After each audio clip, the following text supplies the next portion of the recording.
Bago natin simulan ang part 1, nais ko munang magpaabot ng taos-pusong pasasalamat sa inyong walang sawang pagsuporta sa ating YouTube channel. Para sa mga nagustuhan ng ating video, huwag kalimutang mag-subscribe at pindutin ang notification bell upang lagi kayong updated sa mga susunod pa nating content.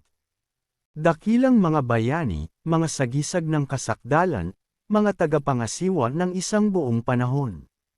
Isang pulutong ng mga tao, pinangungunahan ng isang mandirigma na nakatayo sa isang bangin, ang sabay-sabay na nagtataas ng mga espada sa langit. Mga guro na ang kanilang pangalan pa lamang ay may napakalaking bigat at kahulugan. Ang kamay na may hawak ng gintong espada ay umaabot patungo sa liwanag. Dinadala tayo ng mga pangyayari sa mundo ng medieval, tuwiran sa kastilyo ng tagapagtatag na emperador, isa sa mga alamat na bayani at pinuno ng masa ng tao. Lumabas siya sa balkonahe at ginaisang ang damdamin ng nagkakagulong tao. Ipinakikilala sa atin ang iba't ibang mga tauhan, mula sa isang taong karapat-dapat na purihin, hanggang sa isang manggagamot na nagligtas ng maraming pasyente. Lubos na magkakaiba at walang pagkakapareho ang mga karakter na ito. Isang binatang maitim ang buhok na nakaputing kamiseta ang nakatayo ng may galit at pagtataka kung bakit napakaraming pambobola, dahil katawa-tawa lamang ang mga salitang iyon tungkol sa mga bayani. Pinipigil niya ang kanyang galit habang naaalala kung paano basta na lang umamba si Savage gamit ang kanyang kamao. Nagngangalit ang ngipin ng pangunahing tauhan dahil binugbog ng isang matipunong lalaki na may maskarang leon. Gamit ang lahat ng kanyang lakas, ang isang batang wala pang 10 taong gulang. Hindi itinatago ang ngiti, pinalipad ng suntok ang bata sa isang banton ng buhangin na tumakip sa kanyang ulo. Isang binatang halos wala ng buhay, nakasuot ng basahan, ang lumapit sa isang dalaga na may asul na kwadrado. Naantig lamang siya sa anyo ng bayani.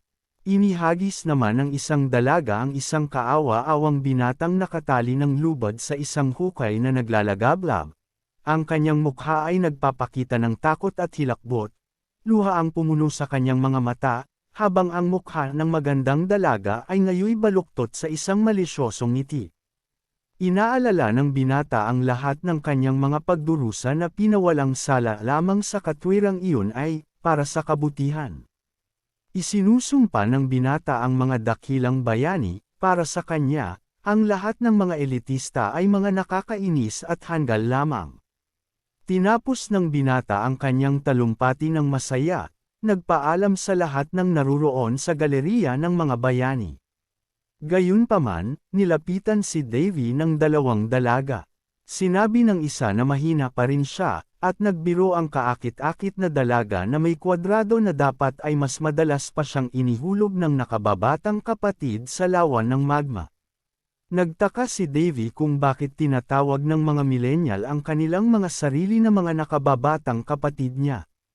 Dahil sa pagbanggit ng edad, nagalit ng husto ang dalaga na may asul na tirintas at binasag ang isang bato gamit ang kanyang kamao sa buong lakas. Sinubukan niyang patahimikin si Davy habang ilang tao ang pilit siyang pinipigil. Habang nangyayari ito, tinakpan ng pangunahing tauhan ang kanyang mga tainga at ngumiti, lalong ikinainis ng mas marami pang tao. Sa huli, nagtagumpay ang mga galit na bayani sa pagpapakalma sa dalaga na nakasuot ng medical gown. Lumingalinga si Davy nang may pagtataka. Pinagmamasdan siya ng lahat ng elitista mula sa balkonahe. Nanlaki ang kanyang pulang mga mata sa gulat at natuwa siya sa reaksyon ng mga tagapanood sa kanyang pag-alis. Nakiusap ang mga karakter na huwag silang kalimutan kahit matapos magising si Davy. Tahimik siyang nakinig. Nakatayo siyang lubos na nakayapak at handa nang umalis. Tumalikod si Davy at mabilis na naglakad patungo sa pintuan.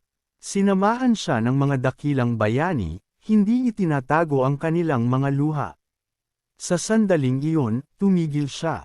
Makikita sa ngiti sa kanyang mukha na siya'y lubos na nagagalak habang nagmamadali siyang lumapit sa kumpol ng mga liwanag. Umaasa siyang hindi magtatagal at muli niyang makikita ang lahat ng mga taong ito. Naglaho ang bayani. Kasabay ng liwanag, tuluyang bumalot ang kadiliman. Isang uling nakakasilaw na kidlat ang pumuno sa paligid. Napapaligiran ng maliliit na bulan ng hangin ang berdeng bato. Nakalagay sa isang lalagyan ang mahiwagang esmeralda, pinapaberd ang likido sa paligid nito. Isinaksak ang isang catheter sa braso kung saan dumadaloy ang berdeng likido. Inilipat tayo sa isang silid kung saan may isang taong nakarete at nabubuhay lamang sa tulong ng dextrose. Pinapagaspas ng hangin ang mananipis na kurtina. Bahagyang nanginginig ang kamay na may hawak sa C. Ang tagpo ay nagaganap sa ibang realidad kung saan ang pangunahing tauhan, habang nakarete, ay sa wakas nagising mula sa koma. Hindi pa man niya lubos na mabuksan ang kanyang mga mata, nagawa ni Davy na idilat ang mga ito ng saglit at nakita niya ang isang mamahaling chandelier na nakasabit sa kisame. Sa sobrang pagod, muli siyang sumuko. Binuksan niya muli ng kaunti ang kanyang mga mata upang silipin ang paligid. Kitang-kita sa kanyang mukha ang labis na pagod at pananakit. Napatuon ang kanyang mga mata sa larawan ng pamilya. Habang nilalapitan, makikita ang batang prinsipe, magulo ang buhok at malalaki ang pulang mga mata. Tinitigan ng binata ang mukha ng masayahing bata sa larawan at napagtanto niyang bumalik na siya sa mundo kung saan siya ang walang kapangyarihan at inabandona na Prinsipe Davy alone. Ipinapakita sa mapa ang lokasyon ng maliit at karaniwang kaharian ng Ron sa kontinente ng Thrones. Ang larawan ng pamilya na direktang nasa tapat ng kama ni Davy ay nagbalik ng kanyang alaala. Nananatili pa rin siyang hindi makagalaw sa kama ngunit ngayon ay nag-iisip ng may pananabik tungkol sa walang waryang simula ng kanyang buhay sa mundong ito, noong lubos niyang ne-enjoy ang marangyang pamumuhay. Hindi namamalayan, unti-unting lumalalim ang dapit hapon. Pahina ng pahina ang liwanag sa silid. Dahan-dahan siyang nilulakuban ng kaunting lungkot habang sinusubukan niyang maunawaan ang sarili niyang kainosentehan mula pa noong simula. Bilang isang batang lalaki, ang pangunahing tauhan na dating nanirahan sa makabagong mundo ng daigdig, ay tunay na naniwala na walang hanggan ang kanyang kaligayahan at hindi niya naintindihan kung gaano kabigat ang titulo bilang prinsipe. Lason ang inihain sa kanyang ina, bumagsak ang kanyang katawan sa sahig ng wala ng buhay, kasabay ng pagkalat ng mga perlas na alahas. Palaging nasa panganib ang buhay ni Davy, kung minsan, isang kainahinalang karo ang dumaraan malapit sa kanya habang siya'y naglalakad. Pati mismong kanyang ama, ang tinatawag na hari, ay tumangging palayain si Davy. Bukod pa rito, muntik na rin siyang mapatay ng isang palasong pinakawalan ng isang mahusay tumirang nakasakay. Hindi mo makikita ang mukha ng mamamana. Itinigil ni Davy ang pag-iisip sa puntong iyon upang hindi masyadong malungkot. Nasa kama pa rin siya ngunit ginagawang pangunahing layunin ang pagbawi ng lakas ng katawan. Napakatagal niyang nag-isip kaya't sumapit na ang umaga. Isang dugong uhaw ng ngiti ang lumitaw sa kanyang mukha. Nangako siyang bibigyan niya ng mainit na pagtanggap ang mga ngabayo na nagtangkang pumatay sa kanya noon, dahil naging napakalakas ng kanyang katawan matapos ang 1,000 taon ng pagsasanay kasama ang mga bayani. Sa karamihan ng mga tao, lumitaw ang figure ng isang binatang mahaba ang buhok. Mapag-aalinlanganan ang pagkakahawig niya sa misteryosong mangangabayo na nagtangkang pumatay kay Davy. Kumikislap ang kanyang berdeng mga mata sa tuwa at nakangiwi ng parang mabangis. Muli tayong inilipat sa mundo ng mga bayani, kung saan ang batang Davy ay nakakulubot sa isang gilid at umiiyak. Isang paa na walang sapatos ang lumitaw mismo sa likod niya. Lumingon ang binata at nagtanong ng may pagkainis kung bakit siya tinatitigan ng ganoon. Sa isang sulyap, isang matipunong lalaki na may hawak na malaking hamon ang umupo sa tabi niya at, sa isang tapat na ngiti, sinabi na alam niya ang tungkol sa sitwasyon. Pinuri niya si Davy sa pagtuturo ng leksyon sa mga nang-api sa kanya. Lumayo ng tingin ang pangunahing tauhan at, nang may pagkamagaspang, sinabi niyang nasabi na niya ang lahat ng kailangang sabihin kaya hayaang pagtawanan siya ng iba kung gusto nila. Sa mga alaala ng bata, sumulpot ang isang larawan kung paano noong una ay nagalak at nagpugay sa kanya ang lahat. Binuhat siya na parang isang bayani. Ngunit nang malaman nilang si Davy ay isa lamang karaniwang bata, itinuring nila siyang parang insekto. Isang lalaki na parang isang jock, matipuno at palaban, ang nagbukas ng saloobin habang pinagmamasdan ang paglubog ng araw. Inamin ni Davy na hindi niya agad may pagtapat ang kanyang pagkatao dahil natakot siya. Sumagot ang lalaki na hindi niya iyon alam. Nainip at nenas na si Davy sa usapan, napakunot ang kanyang noo at tiningnan ng matalim ang lalaking may maskarang leon. Agresibong tinanong ni Davy kung bakit siya pinuntahan ng lalaki. Nagsimulang magsalita ang lalaki tungkol sa kung paano nila, kasama ng ibang mapagmalaking bayani, itinapat ang kanilang sarili laban sa isang ordinaryong bata na ngayon ay may kakaibang anyo. Habang nakikinig si Davy na may pagkainis at nakatalikod, bigla siyang naintriga ng banggitin ng bayani sa maskarang leon ang tungkol sa isang desisyong pinagsamahan na hindi alam ni Davy. Biglang hinawakan ng matipunong lalaki si Davy sa batok, na parang kuting, at tinawag siyang maswerte.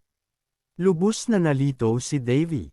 Ipinaliwanag ng lalaking may maskarang leon na nagpasya ang mga bayani na pakinggan ang mga sinabi niya at gawin siyang miyembro ng kanilang pamilya. Nagtaka si Davy kung paano sila magiging pamilya kung ni isa man sa kanila ay hindi niya kilala. Bigla na lang sinabi ng bayani sa maskarang leon na ang pangalan niya ay Hercules habang patuloy niyang hawak si Davy sa ere.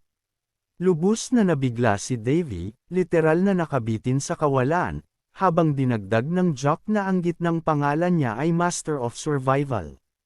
Naalala ni Davy na narinig na niya iyon noon. Ipinahayag ni Hercules na siya ang magiging coach ni Davy at agad siyang binuhat palayo, hawak sa kanyang kamiseta.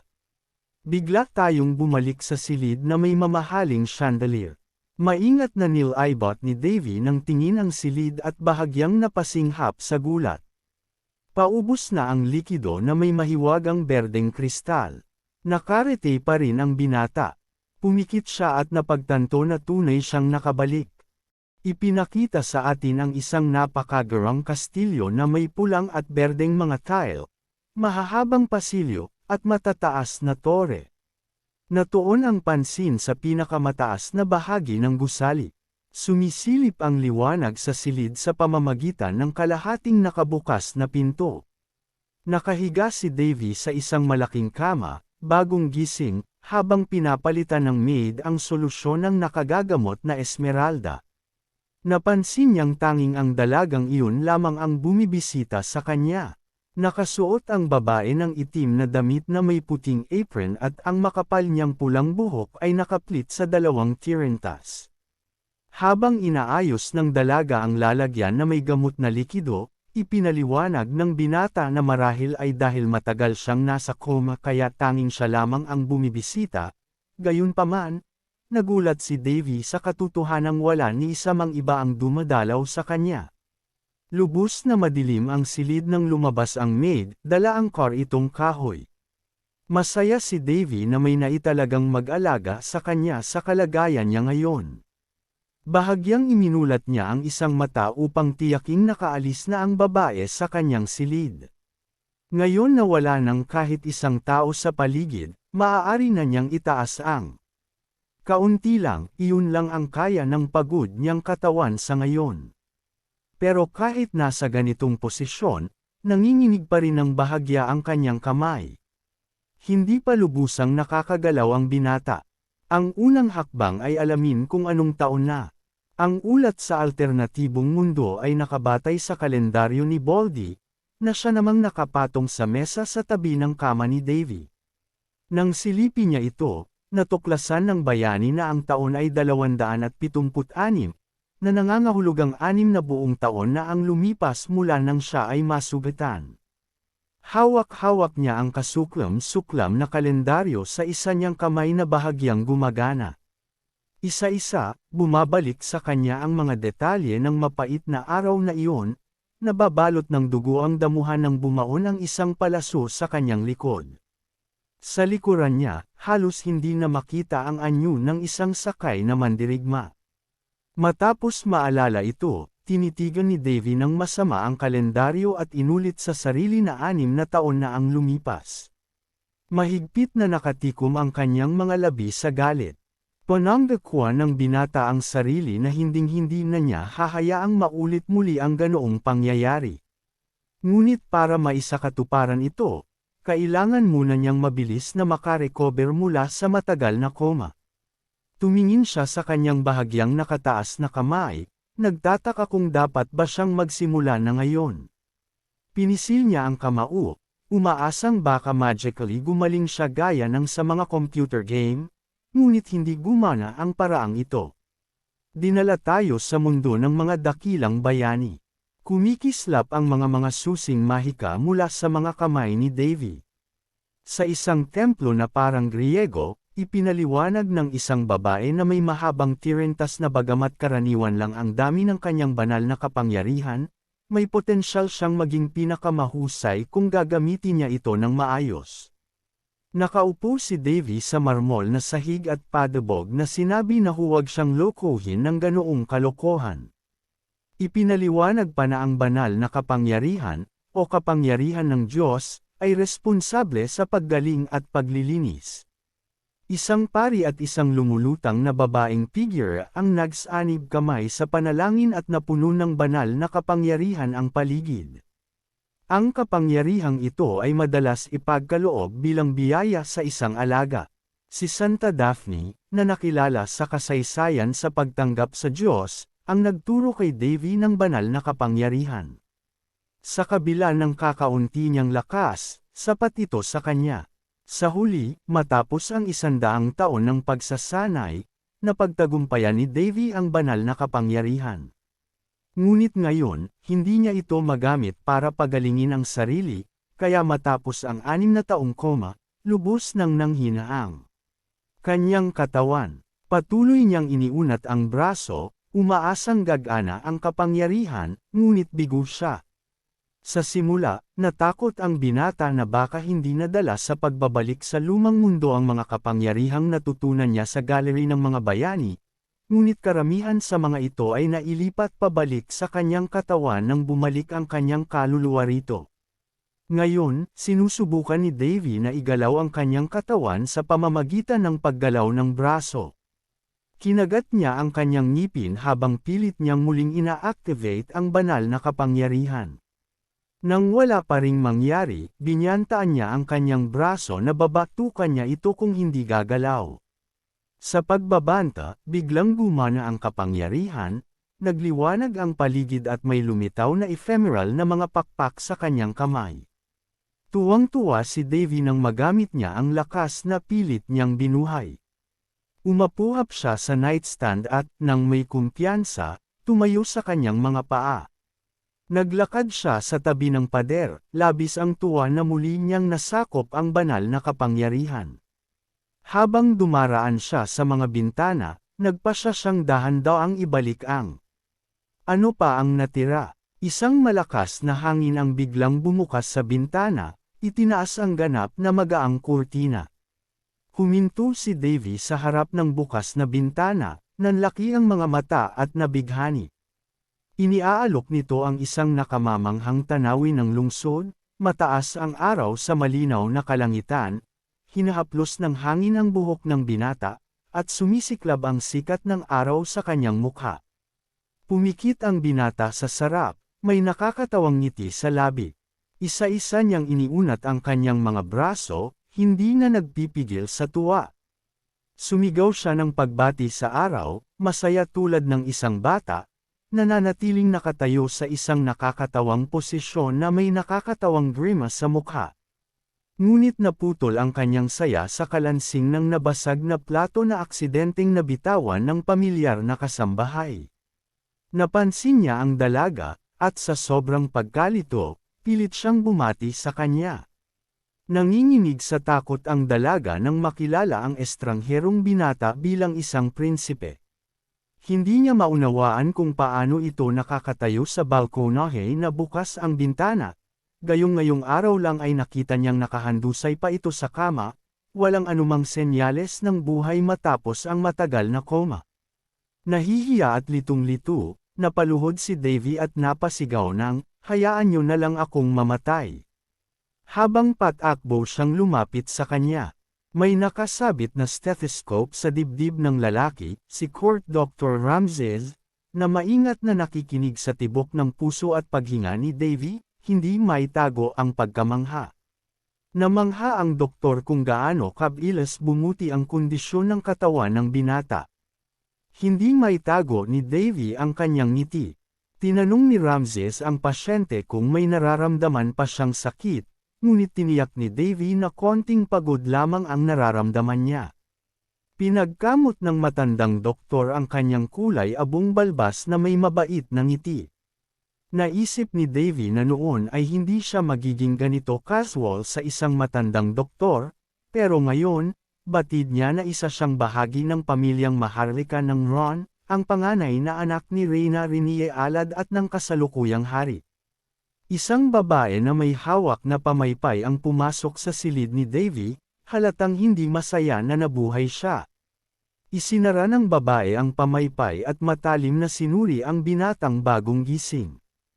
Hindi nagpahalata si Davy at ipinakita ang lubos na pagkawalang interes sa taong iyon, ang tagalason ng kanyang ina. Si Liberta, nakatayo ngayon mismo sa harap ng kanyang kama, suot ang dilaw na balabal, siya ang kasalukuyang Reyna. Nasa tabi niya ang kanyang mga anak na sina Si at Benedict, na parehong may titulong ikalawa at ikatlong prinsipe. Makikita ang kumikislap na berdeng mga mata at ngisi ng panganay. Na anak, gaya ng ina, nagulat din siya sa sigla ng unang prinsipe ng kaharian. Sa mayabang na ngiti, tinanong ni Reyna Lind kung nakita ba ni Davy kung sino ang bumaril sa kanya. Nagkunwari si Davy na parang wala siyang alam at sinabing imposibleng makita ang mukha ng bumaril. Tinatanong niya kung aksidenteng nahuli ba ang mamamatay tao. Habang nakatitig ng matalim kay Kalas, idinagdag ni Davy na ang may sala ay tiyak na makatatanggap ng mabigat na parusa dahil sa tangkang pagpatay sa isang miyembro ng pamilya Maharlika. Napuno ng malamig na pawis si Kalas, pilit itinatago ang takot sa kanyang mga matang naglalagablab pa rin. Iniligtas ng Reyna ang kanyang anak mula sa matalim na tingin ng prinsipe sa pagsagot na wala silang nahuli at matagal na raw ang insidente. Binigyan ni Davy si Kalas ng huling mapanuyang tingin. Tinapos ng court doctor ang pagsusuri at nagreseta ng regular na gamutan at pagsusuri sa binata, pagkatapos ay umalis na ito kasama ang kasambahay. Malakas na sinabi ng Reyna na mas mabuti sanang namatay na si Davy, ngunit sumagot ang binata ng may pang-uuyam. Naisip ni Davy kung nagsisisi ba si Reyna Lind na hindi nawala ang kanyang isor, o sakit. Sinubukan ni Kalas na pahiyain ang unang prinsipe sa pamamagitan ng pagpapaalala na nahulog si Davy sa koma dahil sa isang uri ng pag-atake. Tinawag niya ang kanyang nakababatang kapatid at sabay-sabay silang umalis. Tinitigan ni Davy ang nakasarang mga pintuan at inisip na tila nag-e-enjoy pa ang Reyna at ang kanyang mga anak sa kahihiyan ng kaharian at sa pagkakasangkot sa isang tangkang pagpatay. Itinaas ng binata ang kanyang kamay at ipinahayag na gagamitin na niya ngayon ang banal na kapangyarihan upang pagalingin ang kanyang sarili, dahil walang makakakilala rito sa mundo. Bumagsak si Davy sa kama, iniisip ang sitwasyon kina Lind Barreta at sa kanyang panganay na anak na si Kalas. Sa una, plano niyang patayin na lamang sila bilang paghihiganti, ngunit dahil sa matagal na panahon na ginugol niya sa Gallery of Heroes, tila napakaliit na bagay na lamang ito, kaya't bahagya siyang napangiti. Bahagyang pinisil ni Davy ang sapin ng kama at idineklara na hindi pa rin siya sumusuko sa paghihiganti. Habang iniisip kung anong pagkain ang ihahain, kinuha niya ang poster ng isang sinaunang pilosopo. Maliwanag at maaliwalas ang kalsada. Mahahaba at maitim na hibla ng buhok ang nagkalat sa sahig. Si Davy, na may bagong gupit, ay nag-eehersisyo gamit ang likuran ng mga silya bilang gamit pang-ehersisyo. 1 buwan at kalahati na ang lumipas mula nang magising ang banal na kapangyarihan ni Davy. Nangangatog ang kanyang mga binti sa pagod. Tinapos niya ang ehersisyo at pinunasan ang mga butil ng pawis sa kanyang noo. Napansin niyang lumipas ang panahon sa isang medyo paulit-ulit na paraan. Sa tulong ng sirkulasyon ng mana ng mga necromancer na may banal na kapangyarihan sa kanilang puso, naging maayos ang paggaling ng kanyang katawan. Bagamat noong una ay sapat na ang recovery magic para sa nakakamanghang epekto, dahil sa pagmaster niya ng kaalaman ng necromancer at sa pag-aaral ng healing arts ni Sister Ha mula sa World of Heroes, hindi naging mahirap ang pag-ayos ng katawan ni Davy. Pumikit siya at pinalakpak ang kanyang mga daliri gamit ang purification magic. Biglang lumitaw ang mga agos ng tubig sa paligid nito, bahagyang umangat ang kanyang mga paa mula sa sahig. Nagniningning si Davy sa kalinisan at pinuri ang mahika dahil sa kaginhawahan nitong dalhin sa pang-araw-araw na buhay. Na-distract siya nang lumapit ang kasambahay na si Amy, dala-dala ang pagkain. Inangat ng dalaga ang takip ng pinggan. Tiningnan ni Davy nang may pagkainis ang pagkaing matagal niyang hinintay. Ang pagkain para sa pasyente ay mas mukhang kulay kahel na malabnaw na katas na parang para sa isang matandang bungal. Nahihiya si Amy na sumimangot at humingi ng paumanhin dahil wala raw siyang magawa. Mabilis na nilamon ni Davy ang kutsara pagkatapos ng kutsara at ipinahayag na hindi sapat ang isang pinggan, kailangan niya pa ng 5. Mabilis na naubos ang pagkain sa plato. Pagkatapos niyang sabihin ang dami ng plato, masigla siyang humiling ng 10 servings pa. Labis na naguluhan ang kasambahay nang marinig ito. Kahit iniisip ng pangunahing tauhan na busog na siya at wala na siyang makakain, tila 3 beses pang lumaki ang kapasidad ng kanyang tiyan, marahil ito ay dahil sa mahika ng paggaling. Matapos ang isang saganang pagkain, ramdam ni Davy na ulit ng enerhiya ang kanyang katawan. Hawak niya ang tiyan sa kasiyahan, ngunit biglang naputol ang kanyang kapayapaan nang mapagtanto niyang kailangan niyang umihi ng madalian. Dahan-dahan siyang naglakad, nakasandig sa saklay, upang hindi masira ang imahe niya. Maganda ang pagtunaw ng pagkain ng pasyente, pero kung sobrang ganda, problema na rin ito. Isinuot ni Davy ang kanyang salamin habang abala siyang inaayos ang ilang papel habang nakaupo sa silya. Maingat niyang binabasa ang dokumentong pang-royal habang humihingi ng paumanhin si Amy sa kanya dahil sa hindi kagandahang pagkain. Sinabi ng binata na wala namang kasalanan ang kasambahay, na ngayon ay halos lumuhad na sa kanya sa sobrang paghingi ng tawad. Patuloy niyang inaayos ang scroll at tinanong si Amy kung ilan ang mga kasambahay at tagapaglingkod na kasalukuyang nasa palasyo. Hindi sumagot ang dalaga, na mula at muling tinawag ang sarili na may sala sa sitwasyon. Sa reaksyon ng dalaga, natiyak ni Davy na siya lamang ang nag-aasikaso sa buong napakalaking palasyo. Habang tinitingnan ang maayos na silid, napansin niyang may mga usbong na tumutubo sa pagitan ng mga tiles, naisip niya kung gaano talaga kaawa-awa ang sitwasyon. Naupo siya sa silya at tiningnan ang dalaga, tinanong din niya kung magkano ang budget na inilaan para sa palasyo. Mahinang sagot ni Amy, may pagkakahiya, na 6,000 piraso ng ginto kada taon, pero sa kasalukuyan, 10 piraso na lang ang natitira. Tinanong ni Davy kung magkano ang ipinadala ngayong buwan. Yumuko si Amy, nahihiya, at sinabing 500 pirasong ginto sana ang darating ayon sa kahilingan, pero sa katunayan, wala pang 100 ang dumating. Ngayon ay interesado si Davy kung magkano ang natatanggap ng nag-iisang kasambahay na nagtrabaho ng 6 na taon sa palasyo. Nang inag ng husto ang mga kamay ng dalaga. Nang sabihin niyang 3 bahagi lamang ng sweldo ang tinatanggap niya.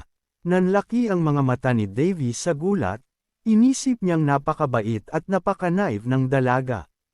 Naunawaan niya na kung nagtatrabaho si Amy bilang kasambahay sa palasyo mula pa sa simula, malamang na mula siya sa isang marangal na pamilya, bagamat bakas na ng mabibigat na trabaho ang kanyang mga kamay. Bukod sa pag-aalaga sa may sakit, si Amy rin ang gumawa ng lahat ng maruruming gawain sa pag-aalaga kay Prinsipe Davy at sa kanyang palasyo. Ang dalagang ngayoy tila lupaypay at walang alam kung anong gagawin sa sarili. Nagtrabaho ng mag-isa sa loob ng 6 na taon habang pinuputol pa ang kanyang maliit na sahod. Tumingin si Davy kay Amy nang may paghanga, kinuha ang pluma at gumawa ng tala sa dokumentong pang-royal, inutusan si Amy na tanggapin ang buong halaga ng kanyang sweldo. Sinabi niya kay Amy na huwag siyang pilitin ulitin pa ito, pero gulat na gulat ang dalaga at muling nagtanong, hindi makapaniwala na totoo ang sinabi niya. Hiniling ng binata na huwag siyang tawaging prinsipe. Habang tumutulo ang tinta sa pluma, abot kamay niya ang saklay para makatayo mula sa silya. Tinitigan niya si Amy nang may mainit na ngiti, ipinaliwanag na kapag tinatawag siyang prinsipe, parang mga estranghero lamang sila sa isa't isa.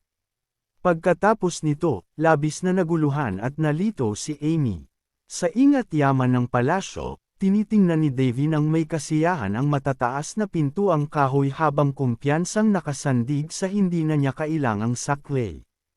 Malungkot niyang naalala ang kanyang ama at naisip na ni minsan, hindi ito sumilip sa kanya simula nang magising siya mula sa koma. Maingat siyang tinitingnan ni Amy, alam niyang mapapahamak sila kung maririnig ito ng ibang miyembro ng pamilya royal, pero sa ngayon, wala siyang dapat ipag-alala dahil silang dalawa lang ang naroon sa labas ng ingat yaman. Humingi ng paumanhin si Davy sa nalilitong dalaga at idinagdag na wala talaga siyang intensyong idamay siya. Hiniling niya kay Amy na itigil na ang paglingon-lingon at sumunod na lang sa kanya. Nagpasya si Davy na ang isang taong ni hindi kumilos noong nilason ang reyna ay hindi niya matuturing na pamilya. Kusang loob na inalok ni Amy na samahan siya. Dumiretso sila sa ingat yaman, namumula ang pisngi ni Amy sa hiya. Tinitingnan siya ni Davy nang may paghanga at hiniling sa kanya na alagaan siya. Bahagyang nagulat ang dalaga ngunit sumagot ng mahinahong pagtanggap sa hiling. Isang lalaki ang paikot-ikot na pinipilipit ang manipis niyang bigot gamit ang mga daliri ng isang kamay habang iginagalang na kinausap si Davy. Ang ingat yaman, na nakasuot ng matingkad na berdeng tailcoat, may suot na buong pelokeng kulot at nakataas ang kilay na puno ng paghingi ng paumanhin, ay nagpaalam kay Davy tungkol sa kahirapan ng pagkuha ng pondo na lampas sa itinakda. Patuloy pa rin siyang nagpipigil ng kaba sa pamamagitan ng paglikot sa kanyang kulot ng bigot. Itong mga tila biguteng parang daga ang agad na nakakuha ng pansin ng galit na prinsipe na nakatayo sa gitna ng ingat yaman ng kaharian na may masungit na mukha habang si Amy ay nanatiling nakatigil, di makaintindi. Namumula pa rin ang pisngi at nanlalaki ang berdeng mga mata. Lumayo ang tingin ni Davy at tumitig sa tambak ng mga libro, na may paghamak na iniisip ang ugali ng ingat yaman, dahilan upang magmukhang mga wax figure ang tagapangalaga ng kayamanan at ang nalilitong pulang ulong dalaga sa dati nilang mga posisyon. Lumabas na hindi ang mga libro ang umakit sa kanya, kundi ang mga taong nasa likuran niya, naglalakad na may hawak na mga papel o duwag na sumisilip mula sa ilalim ng hagdang kahoy sa anino ng matataas na istan. Walang pag-aatubili, hinamak ni Davy ang mga ito sa mismong harapan niya. Yumuko ng bahagya. Ang ingat yaman na may malaking peluka, bamantong hininga na may inis at tumingin sa gilid, puno ng pagtataka ang kanyang mga mata na nakatutok lamang sa asul na balabal ni Davy. Bumaluktot si Davy sa malambot na sopang may unan, iniunat ang mga braso at mariing kinausap ang lalaking may bigot habang pinagpapawisan ito ng malamig sa kaba. Puno ng paghamak ang mapupulang mata ng prinsipe. Sa sandaling iyon, wala na siyang interes sa grupo ng mga tao, lahat sila'y kumupas sa harap ng berdeng coat ng Ingat Yaman at ng kanyang hanggal na ngiti. Sumilay ang maliwanag na sikat ng araw sa malalapad na bintana, naglalaro sa mga mag-agarang kasangkapan ng silid. Sinimulan ipaliwanag ng Ingat Yaman ang pamamahagi ng budget ng kaharian. Iniunat ang kanyang mga kamay habang patuloy na nakaupo si Davy sa sopa at tinatitigan siyang masama. Dalawang usisero ang huminto sa tabi niya at si Amy naman ay nakamasid sa dikalayuan, litong-lito. Napabuntong hininga si Davy at hiniling na huwag siyang inisin, isinara ang mga mata at bahagyang yumuko.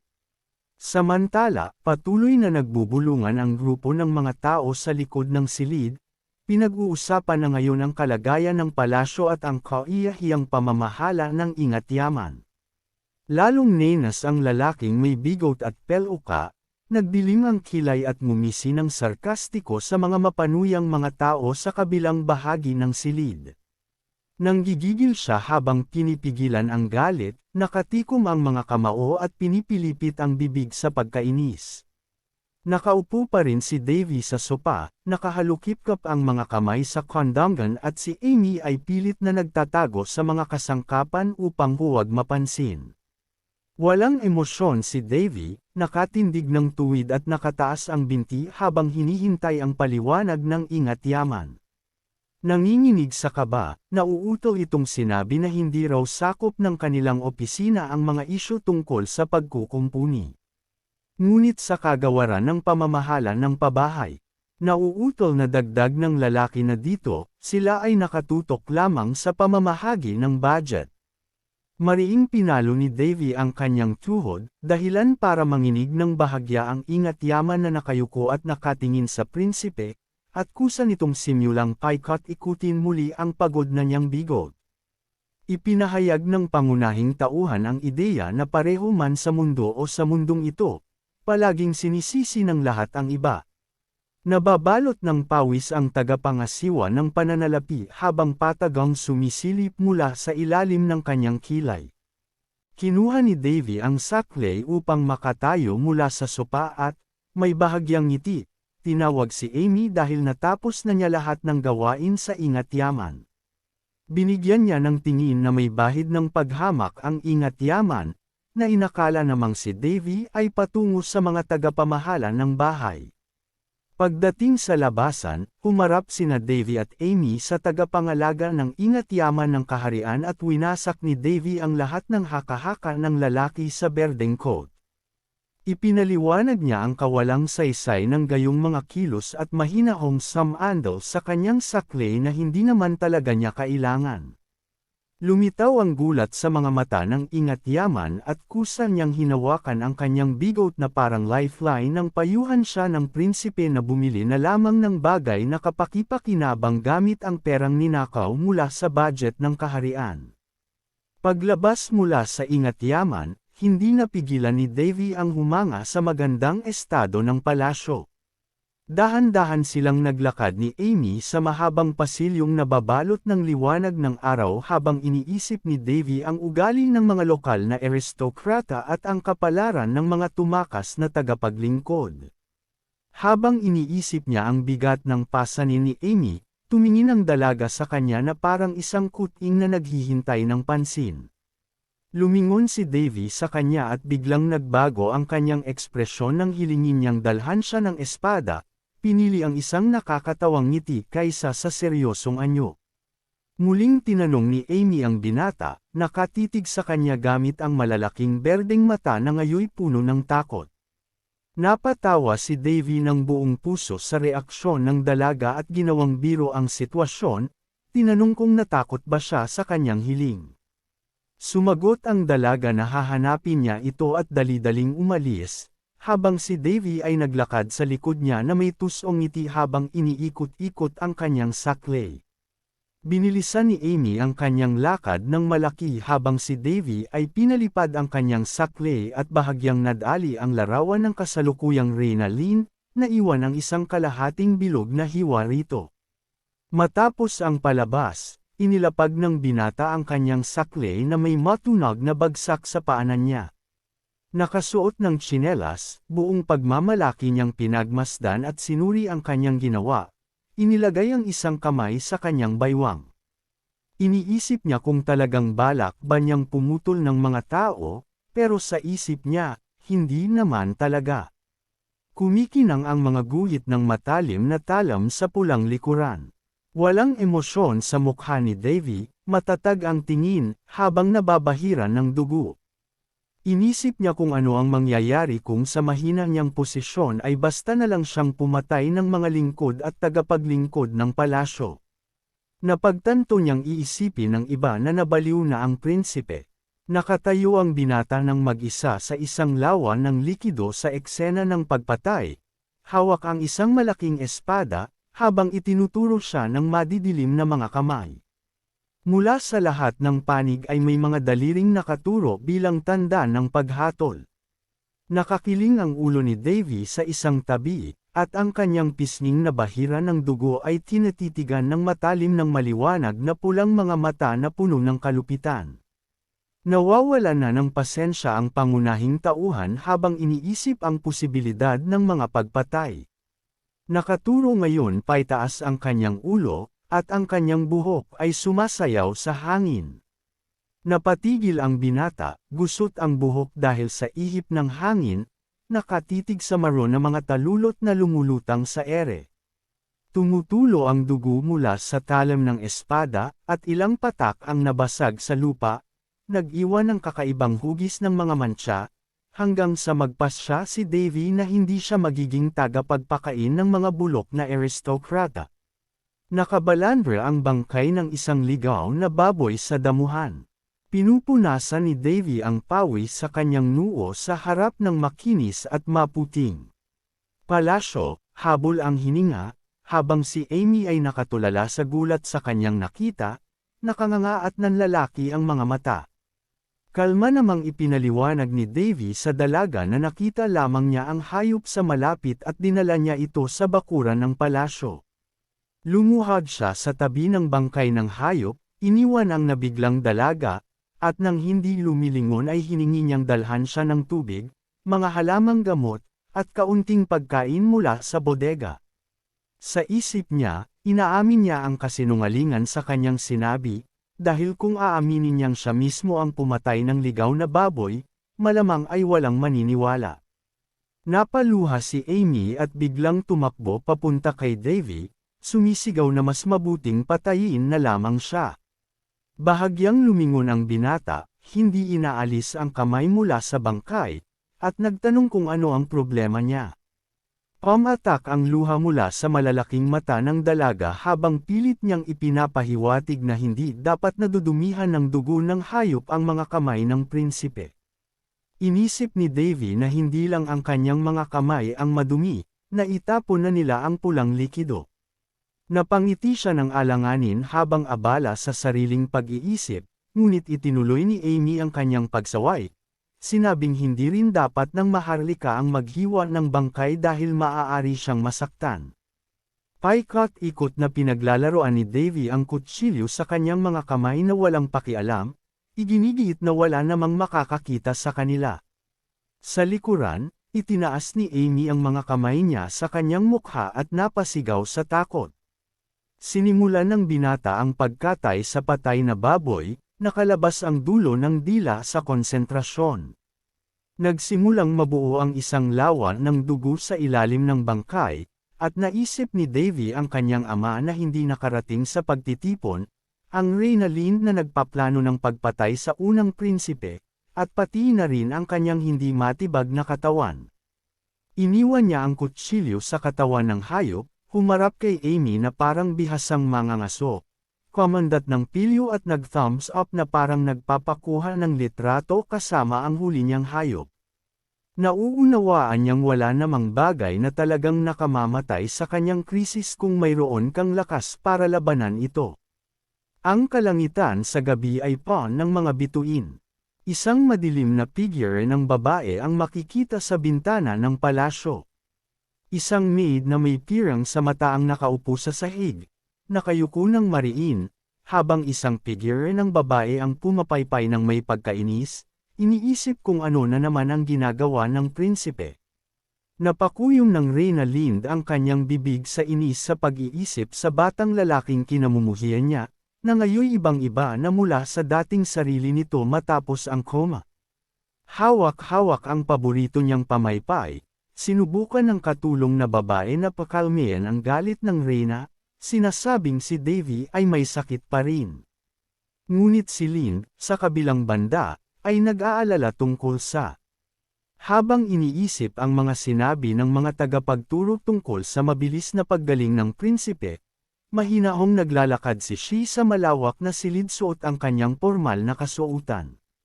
Tinanong niya ang alilang babae kung gaano kataas ang posibilidad na hindi makilala ng binata ang especially iya na ipinadala sa kanya. Hindi sumagot ang kasambahay ngunit mahigpit na kinuyam ang laylayan ng kanyang apron. Itinaas ni Lind ang baba ng babae gamit ang kanyang pamaypay at tinawag siyang Shi. Ang Reyna, na nasa harap mismo ng alila na nakaupo sa sahig, ay nagbubunyag ng kanyang mga alalahanin tungkol sa tauhan ng Black Moon Girl, isang ahenteng may ilang antas na mas mababa kaysa sa kanyang pinuno. Ang Black Moon ay isang guild ng mga bayarang mandirigma na nakabase sa kabisera ng kaharian ng Ron. Hindi sa wala siyang tiwala sa babaeng naka-maid costume at may pirang sa mga mata, kundi hindi lang talaga mawala ang kanyang pag-aalala. Si Davy, na bagong gising mula sa koma at may mahabang buhok na, ay nakaupo na nakatalikod. Naniniwala si Shi na ang unang prinsipe, na kahit ang hari ay itinakwil, ay hindi kailanman nagbago, sa kabila ng 6 na taong paggala sa pagitan ng buhay at kamatayan. Isang kamay ang sabik na inabot ang binatang may magulong buhok.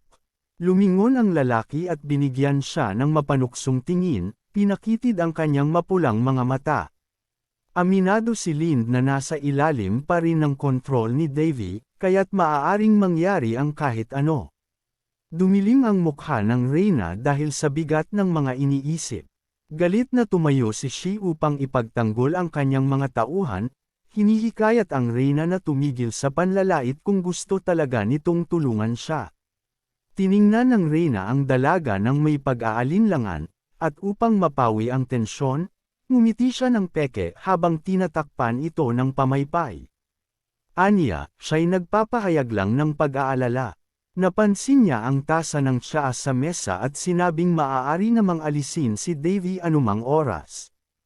Itinaas niya ang tasa sa kanyang labi at matalim na winika na kung mabaigo ang mga ahente sa kanilang tungkulin, babayaran nila ito. Ngumiti si Lind nang may halong pananakot habang hawak pa rin ang porselanang tasa. Tumugon si Shi na isasaalang-alang niya ang mga sinabi ng Reyna.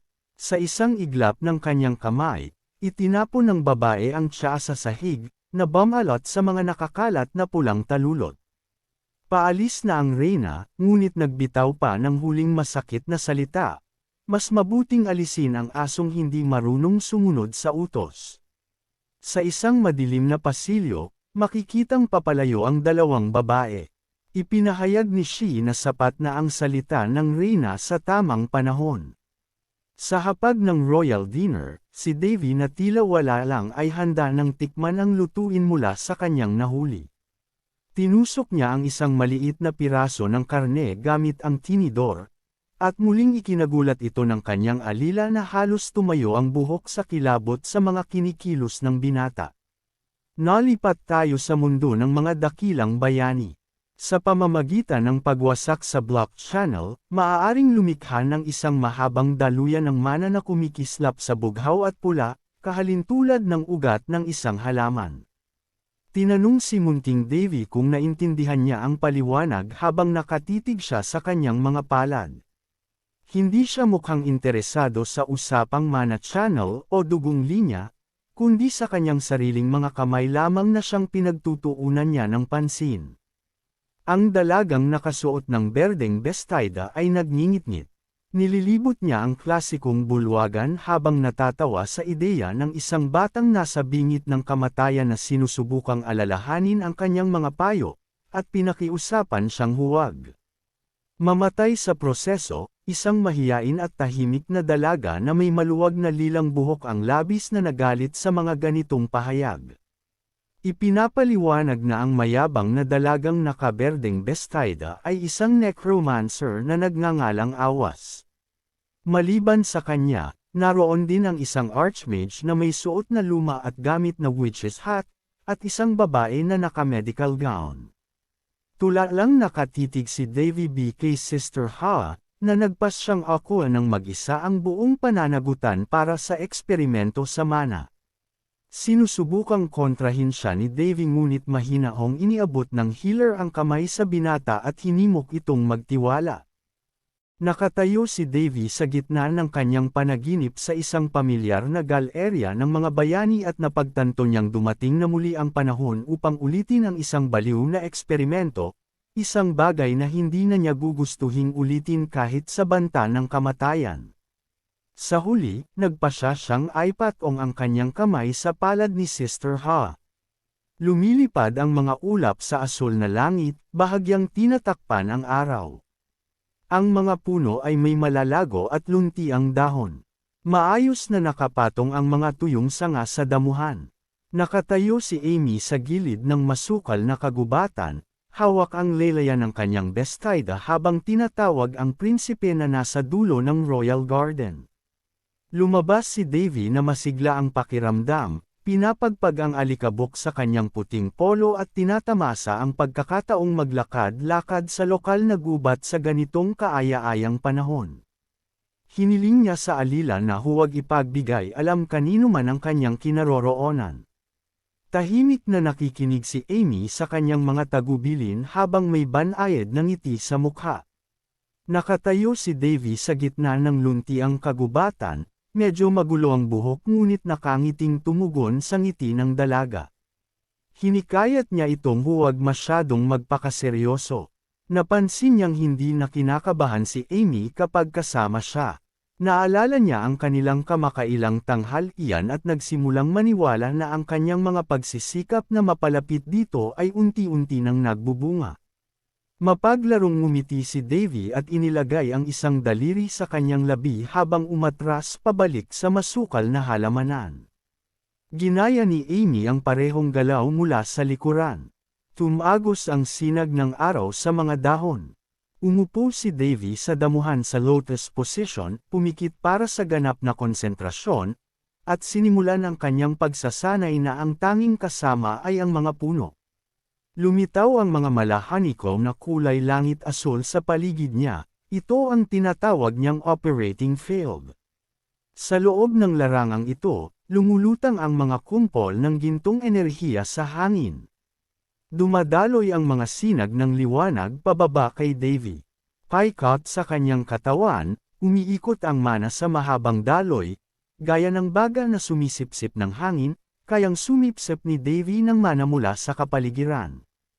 Tanging ang dalisay na mana lamang ang kanyang hinihigop, gamit ang isang espesyal na paraan ng pagsipsip ng mana na nilikha ng Diyos ng mga salamangkero, si Odin. Sa pamamagitan nito, napapalakas niya ang mga mahahalagang aktibidad sa kanyang katawan.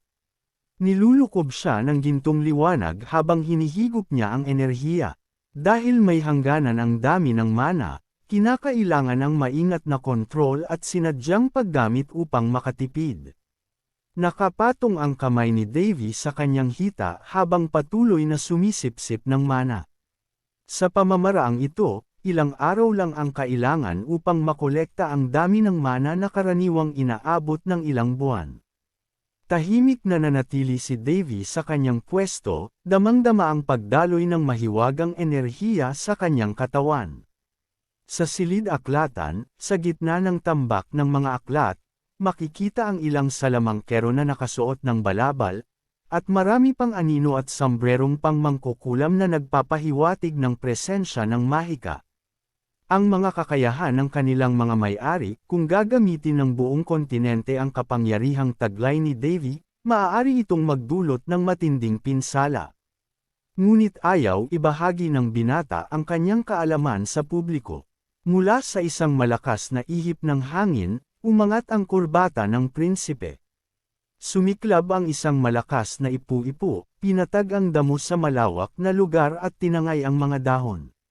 Sa likuran ni Davy, may isang kakaibang anino sa mga sanga ng puno. Napansin ng binata ang paniniktik at lumingon sa kaluskos, sarkastikong tinanong kung sino ang nagtatago sa masukal na lugar. Umaalon ang mga silweta ng puno sa hangin habang nalalagas ang mga dahon. Tumayo si Davy at mabilis na lumakad palabas ng clearing, nag-iisip kung sino ang especially iyan na maaaring ipinadala ng reyna sa kanya. Habang dumaraan sa mga palumpong, ngumiti si Davy at napag-isipang may pakinabang pa rin ang pagbabantay sa kanya, sapagkat aakalaing siya'y mahina at tanga. May munting liwanag na nagmumula sa mga palumpong. Tuwang-tuwa si Davy dahil sapat na ang mana na kanyang nakolekta at napagpasyahang gamitin ito sa Magic Circle. Ito ang mahiwagang artifact na may iba't ibang inskripsyon at matinding liwanag na itinago sa mga palumpong. Umatras si Davy patungo sa isang gazebo na natatakpan ng baging, kumakapit sa isa sa mga haligi nito. Kahit na ang mahika, sagradong kapangyarihan, at necromancy ay hindi maaaring pagsamahin, nagagawa ito ng pangunahing tauhan. Lumabas ang tatlong babaeng silweta. Ang pinakamatangkad sa kanila ay may mahabang tirentas, ang isa naman ay may malaking sombrerong pangmangkukulam at baston ng salamangka, habang ang pangatlo ay nakasuot ng bestidang may mahahabang manggas na tinatago ang kanyang mga kamay. Agad na nakilala ang mga silwetang ito bilang mga tagapagturo mula sa Heroes Gallery. Kabilang sa kanila ang isang matalas magsalitang necromancer na nakaberdeng bestida, isang archmage na nakaitim na kasuotan at may takip sa isang mata, at dalawa pang kakaibang tauhan, ang isa ay may mahabang lilang buhok at tahimik ang disposisyon, habang ang isa ay nakasuot ng medical gown at may matibay na kumpiyansa bilang isang healer. Sa pag-alala sa lahat ng tagapagturo, napahawak si Davy sa kanyang bibig, nakararamdam ng pagkahilo. Hawak pa rin ang bibig, inikot niya ang kanyang ulo, naaalalang ang mga karaniwang salamangkero ay lumilikha ng bilog sa puso upang gamitin ang mana. Huminga siya ng malalim at lumabas ang mga nag-aapoy na laso ng enerhiya mula sa ilalim ng kanyang mga paa. Pumikit si Davy at nagsimulang umangat ang mga laso ng mana sa paligid niya. Ipinaliwanag niya na kung ginamit niya ang karaniwang paraan ng paggamit ng puwersa, maaaring sumabog na ang kanyang puso. Gumagamit siya ng Circle of Channels upang palusutan ang mana sa buong katawan. Makikita ito sa mga pulang guhit na lumalaganap sa kanyang mukha. Literal na dumadaloy ang mahiwagang enerhiya sa mga ugat ni Davy, na tumutulong upang maiwasan ang banggaan ng sacred power at spirit mana, na nagreresulta sa isang nakabibighaning epekto. Pati ang kanyang mga paang walang sapin ay may guhit ng gintong enerhiya. Pinalilibutan ng binata ng mga simbolo ng Magic Circle. Hawak niya sa kamay ang isang malinaw at kumikislap na bilog na may eleganteng mga karayom. Iniisip ng bayani na ayaw niya sanang gamitin ang pamamaraang ito dahil sa matinding panganib nito.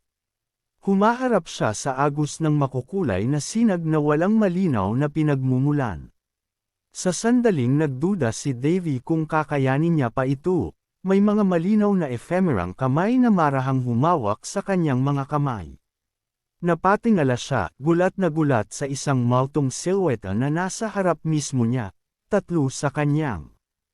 Ang mga mentor, nakangiti lahat, ay dumating upang palakasin ang kanyang loob. Ngumiti si Davy ng marahan habang tinitingnan sila, isang kumpiyansang ngiti ang lumitaw sa kanyang mukha. Buo na ang kanyang loob, sinimulan niya ang bloodlinking ritual, ibinubunyag ang kapangyarihan ng Magic Circle na tila araw sa kanyang palad, na nagpapaliwanag sa buong paligid. Lumawak ang Magic Circle, lumampas sa hardin. Dumidilim na at ang mga bituin ay nagsimulang lumitaw sa itaas ng palasyo. Pumasok si Amy sa hardin habang ang langit ay nahihiyasan ng paglubog ng araw. Nakatanaw siya sa malayo, naguguluhan kung nasaan si Prinsipe Davy. Sa damuhan, may car itong may nakahandang hapunan at mga plato. Nag-aatubili ang dalaga kung hahanapin ba niya si Davy. Labis ang kanyang pag-aalala at nasabi niya ng malakas na maaaring may masamang mangyari sa prinsipe. Narinig niya ang isang boses mula sa mga palumpong na mariing nag-utos na huwag siyang tawaging prinsipe. Hindi maitago ni Amy ang pagkabigla. Lumino ang kanyang berdeng mga mata at nanlalaki ang kanyang bibig. Kalma namang lumabas si Davy mula sa hardin, itinaas ang kamay at binati siya. Lumapit siya kay Amy, nagagalit na muli itong naghihintay sa kanyang pagbabalik kahit na sinabihan na niya itong huwag. Habang sinusubukang magpaliwanag ng dalaga, napabuntong hininga si Davy at napansin ang kahangahangang diskarte nito. Umamin siya na may mabait na ngiti, na marami pa siyang kailangang matutunan. Bigla niyang inilagay ang kanyang braso sa balikat ni Amy. Sinubukang manatiling hindi gumagalaw ng dalaga, hindi alam kung ano ang dapat gawin. Namumula ang kanyang mga pisngi, halos kulay ube, at nanlalaki ang mga mata. Pumikit si Davy at humingi ng paumanhin habang yakap pa rin si Amy. Sinabi niyang hindi na niya kaya, at napahandusay siya sa balikat ng dalaga. Nasa laylayan na siya ng bestida ni Amy, habang sabik na kinakausap siya ng dalaga, ngunit hindi siya tumutugon. Mahimbing na siyang natutulog matapos ang matinding pag-eehersisyo. Sa silid ng pangunahing tauhan, nakasabit ang chandelier. Si Davy ay nakahiga sa unan, halos hindi maimulat ang mga mata. Ngunit nang tuluyang damilat, napansin niya ang kamay na nakapatong sa kanyang braso. Si Amy ay mahimbing na natutulog sa tabi ng kama, ang kamay ay nasa braso ni Davy. Lumingon si Davy at napagtantong naroon siguro ang dalaga dahil sa sobrang pag-aalala niya sa pagkahimatay ng binata kahapon.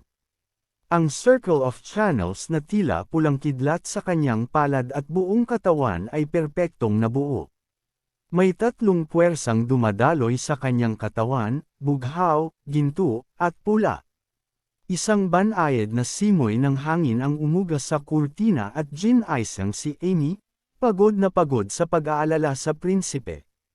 Habang lumulutang ang makinang na mga partikulo ng mahika at halos di makitang dilaw na balahibo sa hangin, ang una niyang nakita ay si Davy na nakaupo na sa kama, suot ang asul na lab coat, nakatanaw sa bintana, ninanamnam ang sariwang hangin. Ang dalaga, nakaupo sa sahig habang hawak ang gilid ng kama, ay hindi maalis ang kanyang berdeng mata sa kagilahil-alas na tanawin.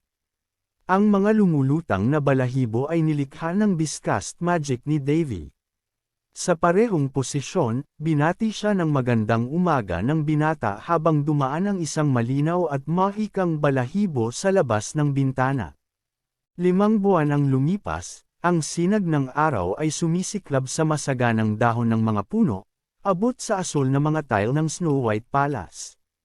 Bitbit ni Amy ang isang malaking bag habang nasa ilalim ng araw.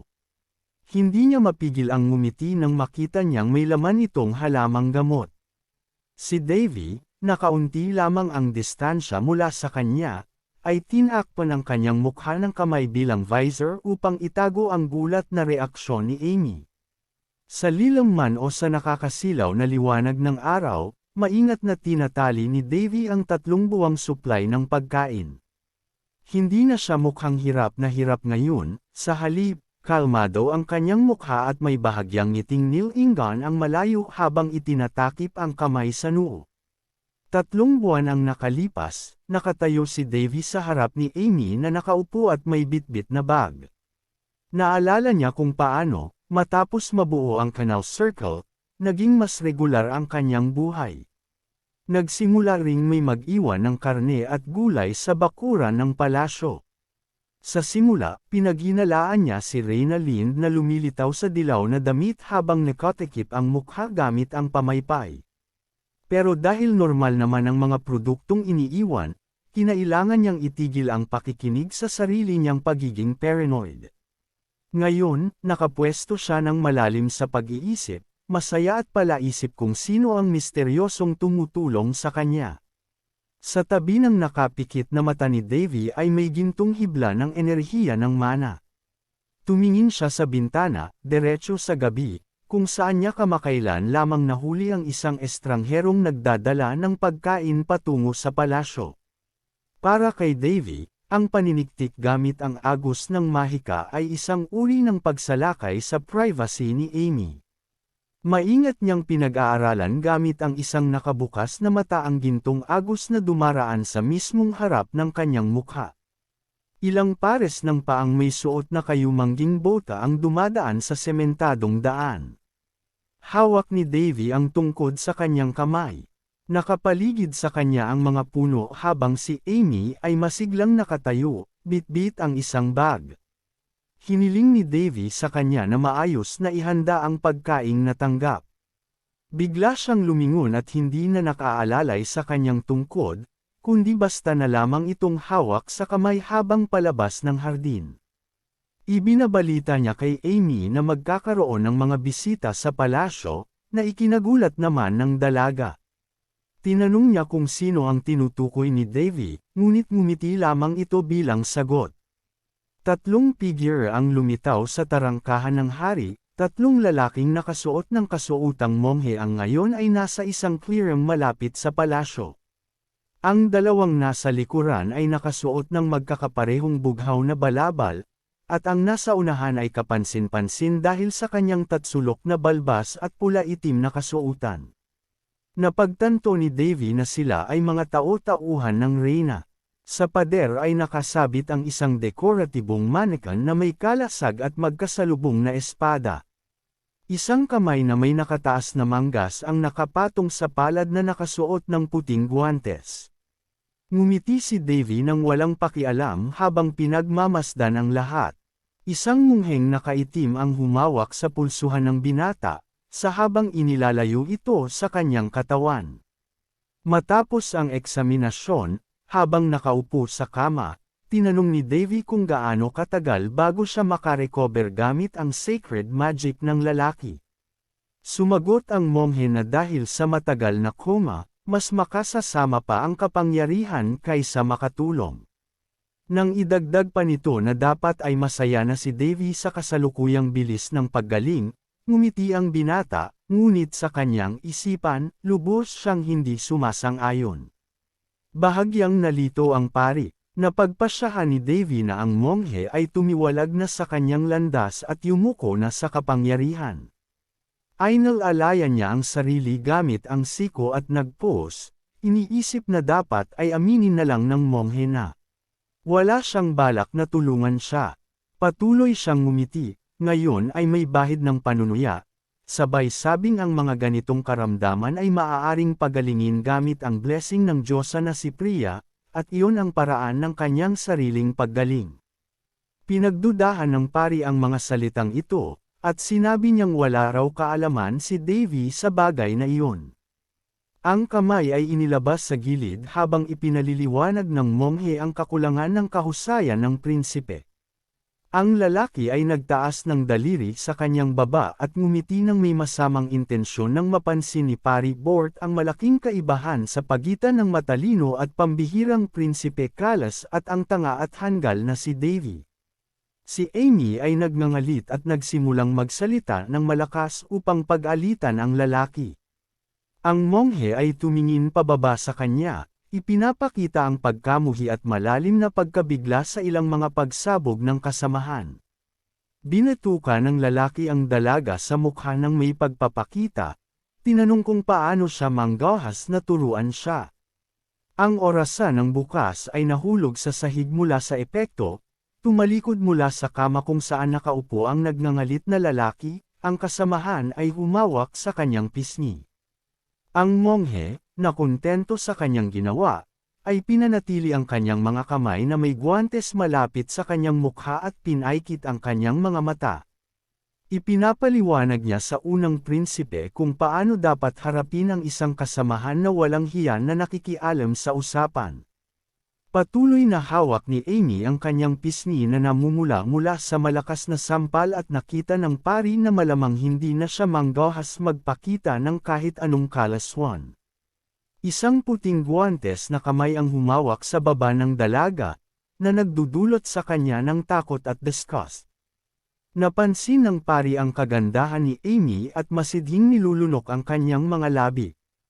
Tinanggal ni Davy ang kumot na may balak na tumayo, napansin na maaari na siyang maglakad. Pinayuhan siya ng walang kayang pari na maglakad-lakad sa paligid ng bayan. Sa likod ng lalaki ay ang ganap na nakayuko si Amy, ang nahulog na gintong orasan ay nanatili sa sahig. Sinabi ng monghe na tapos na ang inspeksyon at nagtakda ng susunod na pagpupulong sa loob ng kalahating buwan.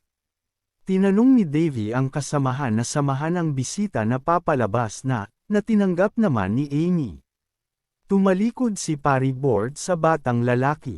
Malinaw na nasisiyahan sa kinalabasan.